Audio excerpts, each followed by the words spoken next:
ஐயா, இப்போ வந்து பார்த்தீங்கன்னா, தமிழகத்தின் சிறந்த படம்னு சொல்லிட்டு வந்து பார்த்தீங்கன்னா, அமரன் படத்துக்கு வந்து பார்த்தீங்கன்னா, தேசிய விருது குடுக்கிறதா சொல்லியிருக்கிறாங்க.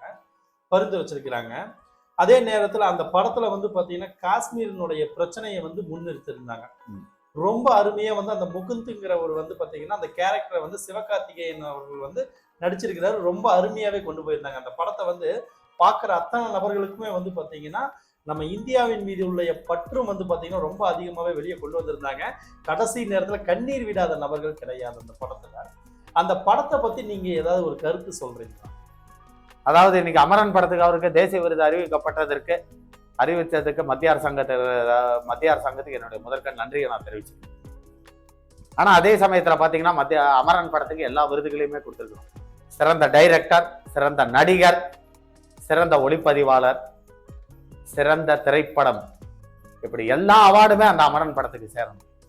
ஏன்னு கேட்டீங்கன்னா, ஒரு தனி மனிதனின் ஒரு வாழ்க்கை வரலாறை, அதாவது உண்மையான ஒரு இராணுவ அதிகாரியின் ஒரு வாழ்க்கை வரலாறை சிறப்பாக எடுத்த அந்த நிறுவனத்துக்கும் அந்த டைரக்டருக்கும் முதற்கண் விருது நீங்க கொடுத்துருக்கு.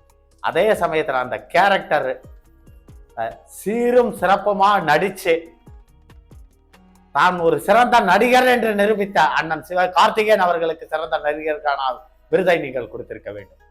அது ஒண்ணுதான் எனக்கு வருத்தம் தெரிவிக்குது. ஏன்னா அவ்வளவு அவர் பட்ட கஷ்டம். நான் எந்த படத்தையும் ஒரு தடவை பார்ப்பேன். அதாவது போலீஸ் ஸ்டோரி, இந்த மாதிரி மிலிட்ரி கதைன்னா நான் ஒரு தடவை பார்ப்பேன். ஆனா அமரன் படத்தை ஒட்டி நம்ப மாட்டீங்க, 11 தடவை நான் பார்த்தேன். Repeat and repeat. என்ன காரணம்னா, சிவகார்த்திகேயனோட நடிப்புக்கும் அதில் வந்த காட்சிகளுக்கும், அந்த காஷ்மீர் காட்சிகளுக்கும், அந்த உருக்கமான காட்சிகளுக்காகவே 11 தடவை நான் பார்த்தேன். நான் மொத்தம் கிடையாது, தமிழக மக்களே அதை மிகப்பெரிய வெற்றி படமாக்கினார்கள், பார்த்து பார்த்து மறுபடி.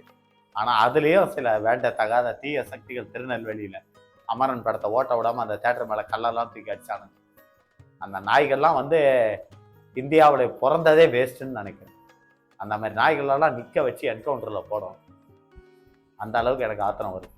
அதனால மத்திய அரசாங்கம் அவர்கள் இந்த தேசிய விருது கொடுத்ததுக்கு மத்திய அரசாங்கத்துக்கு என்னுடைய நன்றியை தெரிவிச்சுக்கிறேன். அதே மாதிரி இந்த மாதிரி ஒரு நாட்டு பற்று உள்ள ஒரு படங்களை எடுக்கக்கூடிய அந்த டைரக்டர்களை உருவாக்குறதுக்கு சிறந்த டைரக்டர்கள், சிறந்த தயாரிப்பாளர், சிறந்த நடிகர்ன்ற அவார்டுகளை நீங்க கொடுத்தா தான் இந்த மாதிரி தேசப்பற்று உள்ள படங்கள் நிறைய வரும்.